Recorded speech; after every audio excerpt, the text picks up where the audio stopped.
రెడ్డి కూడా తన ఓటు హక్కును వినియోగించుకోబోతున్నారు. అది కూడా మేము మీకు లైవ్లో చూపించబోతున్నాం. సో ముఖ్య పార్టీల అభ్యర్థులందరూ తమ ఓటు హక్కును వినియోగించుకోబోతున్నారు. అలాగే డ్రోన్ కెమెరాస్తో ఇప్పటికే సర్వేలెన్స్ చేస్తున్నటువంటి పరిస్థితి కనిపిస్తుంది. స్నిఫర్ డాగ్స్తో. పెట్రిషియా ఇస్ దేర్, మనతో ఉన్నారు. పెట్రిషియా, నవీన్ యాదవ్ ఇప్పటికే అక్కడికి చేరుకున్నారు. సో లోపలికి వెళ్ళినట్లుగా కనిపిస్తుంది. ఆయన ఓటు హక్కు వినియోగించుకుంటున్నారా లేకపోతే అక్కడ పర్యవేక్షిస్తున్నారా? What's current situation there?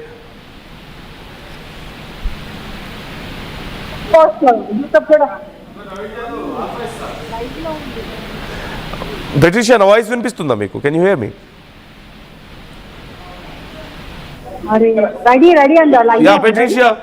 Patricia మరికొద్ది క్షణాల్లో మనతో జాయిన్ అవుతున్నారు. She is already there. He's there. Naveen Yadav బయటకు వచ్చారు.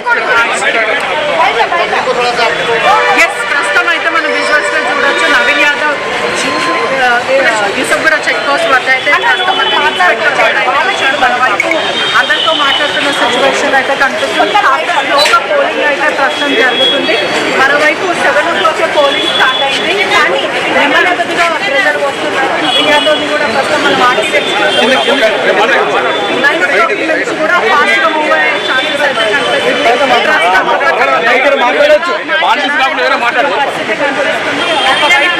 పోలింగ్ భద్రత అయితే ప్రస్తుతం మరోవైపు పోలింగ్ సెంటర్కి కనిపిస్తుంది కూడా 100 మీటర్ల పైన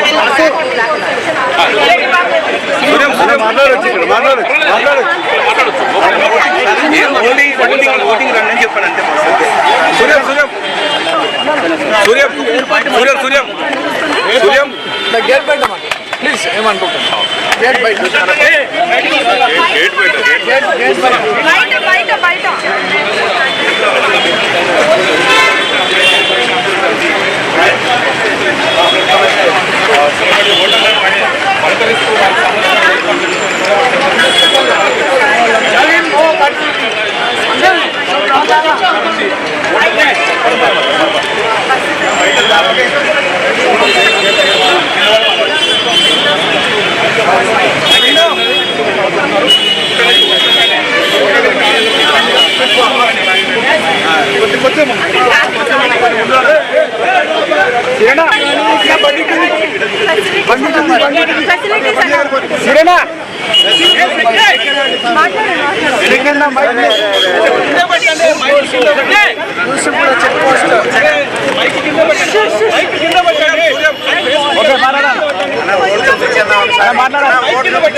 పోలింగ్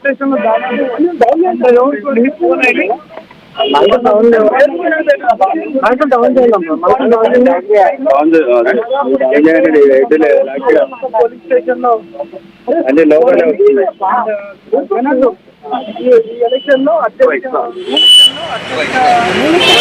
డౌన్ చేసామే. నువ్వు కెమెరా డౌన్ చేయ ఫ్రంట్, నువ్వు డౌన్ చేసావు.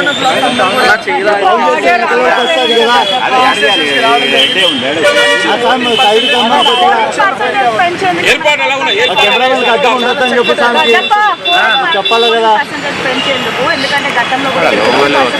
లోపల డౌన్ చేయడం వచ్చి ఓట్లు వేసేది కాదు. కానీ ఈసారి మాత్రం ఇప్పుడు చూస్తున్నాను పరిస్థితి చూస్తే 70%, 60 to 70% పోలింగ్ జరిగే అవకాశం. పోలింగ్ స్టేషన్స్కి వెళ్తే 70 votes. కెమెరాలు కట్టం ఉంటే ఎట్లా 40 minutes. కెమెరా చూసి చెప్పండి. నవీన్ యాదవ్ గారు 50% ఓటు నాకు తెలిసి 63%, 62, కొన్ని దగ్గర ఈవీఎంలో మొరాయిస్తున్నారు. ఫేక్ ఫేక్ అంటున్నారు. నేను జనంలోకి నా ఓటు మా ఫ్యామిలీ మెంబర్స్తో కలిసి వాటర్ జూబ్లీ ప్రజలకు ఏం చెప్తారు? మొత్తం నామినేషన్ వస్తే vote for your future, vote for development. ఇది మన భవిష్యత్తుకి సంబంధించిన ఎన్నిక కాబట్టి చాలా తెలివిగా జాగ్రత్తగా ఓటు వినియోగించుకోవాలి. కొన్ని ఏరియాస్ లో కూడా ఈవీఎం మిషన్స్ ప్రాబ్లమాటిక్ గా ఉన్నాయి. That is all common. అవన్నీ కూడా అధికారులు దాన్ని యాక్టివ్ చేస్తారు. స్టార్ట్ అయిన టైంలో దాన్ని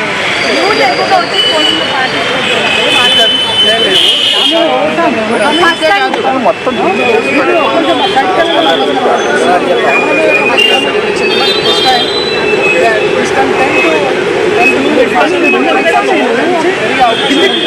వాతావరణం ఫస్ట్ టైం ఓటర్స్ ఏం చెప్తారు? చాలా మంది ఓటర్లు ఓటింగ్ డే అంటే హార్డ్ లాగా ఎందుకు ఆడతారు కదా, వాళ్ళందరికీ అప్పీల్ చేస్తారు.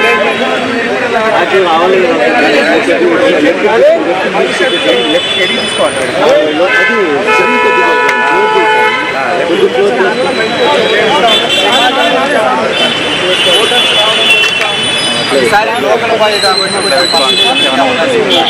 ఇప్పుడు నేను దారిని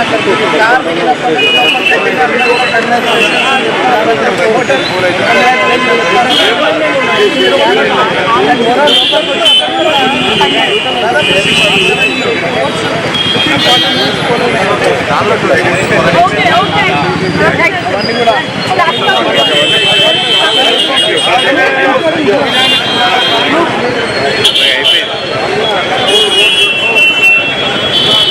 సౌండ్ వస్తుంది, చెక్ చేసుకోండి సార్, సౌండ్ రావట్లేదు.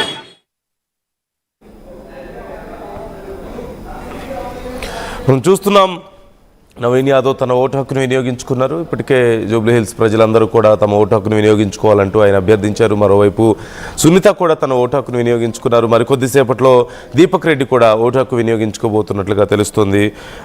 మరోవైపు ఈసారి ఎంత పర్సంటేజ్ నమోదవుతుందని మీరు అంచనా వేస్తున్నారు? మీ అభిప్రాయాలు ఎలా ఉన్నాయో కామెంట్ చేసే ప్రయత్నం చేయండి. ఎందుకంటే 2018 సమయంలో 47.2% ఓటింగ్ నమోదైంది. 2023కి 47.58%, అంటే 48% దగ్గరగా ఓటు పర్సంటేజ్ నమోదైంది గత 2 సార్లు కూడా. ఈసారి అది బీట్ చేసే అవకాశం ఉందా? అట్లీస్ట్ 50% దాటుతుందని మీరు అనుకుంటున్నారా? జూబ్లీ హిల్స్ అంటే సహజంగా చాలా ఎడ్యుకేటెడ్ పీపుల్ ఉంటారని చెప్పేసి మనం అనుకుంటూ ఉంటాం. చాలా రిచ్ ఏరియా కూడా ఉంటుంది, చాలా భాగం చాలా పాష్ ఏరియా ఉంటుంది, రిచ్ ఏరియా ఉంటుంది, ఎడ్యుకేటెడ్ పీపుల్ ఉంటారు అని చెప్పి మనం అనుకుంటూ ఉంటాం. At the same time 2 different faces కనిపిస్తూ ఉంటాయి జూబ్లీ హిల్స్లో. ఓ పక్క చాలా రిచ్ అండ్ పాష్గా కనిపిస్తే మరో పక్క రోడ్లు గుంతలతో కొంత పూర్ పీపుల్ కూడా మరోవైపు కనిపిస్తూ ఉంటారు. 2 ఫేసెస్ మనకు కనిపిస్తూ ఉంటాయి.